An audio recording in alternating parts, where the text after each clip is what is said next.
फ़ज़्कुरूनी अज़्कुरकुम का औरों ने तर्जमा किया कि तुम मुझे याद करो मैं तुम्हें याद करूँगा, लेकिन इमाम अहले सुन्नत ने तर्जमा किया कि तुम मुझे याद करो मैं तुम्हारा चर्चा करूँगा।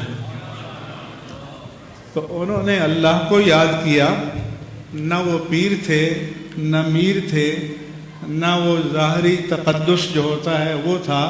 ये सिर्फ़ इल्म की ताकत है कि आज उनका हर सू चर्चा हो रहा है। ना प्रोपेगेंडे की ज़रूरत है ना कुछ और की ज़रूरत है। ये भी नहीं है कि किताबें छाप के मुफ्त बांटी जाएं, ये भी नहीं है। तो इसलिए जो चीज़ कद्र व कीमत रखती है वो अपने आप को मनवा लेती है। और अल्लामा ग़ुलाम रसूल सईदी जैसा कि हज़रत अल्लामा कायद मिल्लत इस्लामिया अल्लामा शाह अहमद नूरानी सिद्दीकी रहमहुल्लाह ताला ने 1990 के अशरे में फरमाया कि मैं इंग्लैंड गया तो मुझे अल्लामा ग़ुलाम रसूल सईदी लाइब्रेरी में नज़र आए, हॉलैंड गया तो वहाँ नज़र आए, कनाडा गया तो वहाँ नज़र आए, अमेरिका गया तो वहाँ नज़र आए। तो ये आपके इल्म की ताकत थी और इखलास था और दयानत थी। हमारे इमाम अहले सुन्नत मुजद्दिद दीन व मिल्लत इमाम अहमद रज़ा खां क़ादरी मुहद्दिस बरेली रज़ियल्लाहु ताला अन्हु ने भी दलाइल की बुनियाद पर अपने मुतक़द्दिमीन से इख्तिलाफ भी किया है और इसको आपने ततफ़ुल का उन्वान दिया जिसके माने छोटा मुँह बड़ी बात।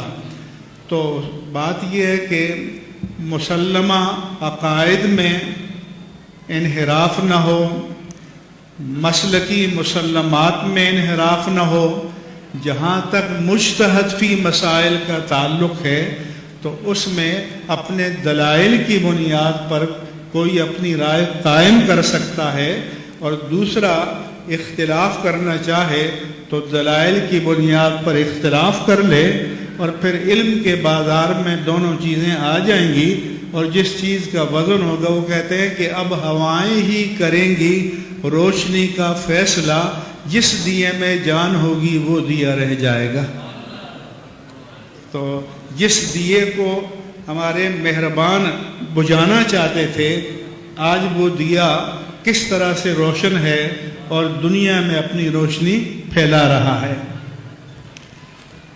दूसरा, जैसे मुफ्ती साहब बता रहे थे, हमें भी उनकी सियादत का आखिरी वक्त में इल्म हुआ जब अपनी आखिरी तिब्यानुल फुरक़ान के मुकदमे में हालात लिखने के लिए एक साहब को आपने इंटरव्यू दिया तो उसमें बताया कि हमारा ख़ानदान जो है वो आले रसूल से है, सियादत से है, लेकिन सियादत को उन्होंने कारोबार नहीं बनाया। जैसा कि आजकल हम देखते हैं मसलन, और आला हज़रत को भी लोग अपने हिसाब से मानते हैं, कोई 10%, कोई 50%, कोई 80%, जिसको जितना रास आ जाए।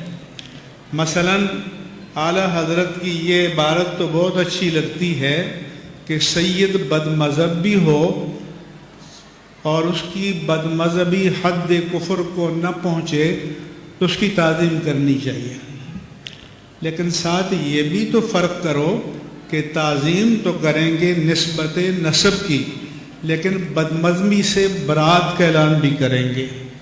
ये नहीं बयान करते। इमाम अहले सुन्नत ने फतावा रज़विया में ये भी लिखा है साथ कि अगर कोई बदमज़हबी है, बदअक़ीदगी है, बदअमली है तो उससे बरात का भी ऐलान करेंगे, क्योंकि अगर अलल इतलाक़ आप ताज़ीम करें तो लोगों को तो ये पता चलेगा कि इन हज़रत की जितनी हरकतें हैं ये सब काबिल तक़लीद हैं। तो इसलिए मसला ये है कि हर एक को अपना मन पसंद चाहिए और अपने मिजाज के ख़िलाफ़ हो तो फिर वो नहीं चाहिए। वही कि जो अल्लामा सईदी साहब को मसलक की मीज़ान पर परख कर बातें करते थे, आज वो तफज़ीलियत और मुतरफ़िज़ा का जो सिलसिला है اس میں انحراف کر رہے ہیں، یہ سب علماء موجود ہیں یہاں پر. تو اب ہم پوچھتے ہیں کہ حضور آپ کا ابرالعزم اب کہاں گیا؟ تو یہ مسئلہ ہے. دوسرا میں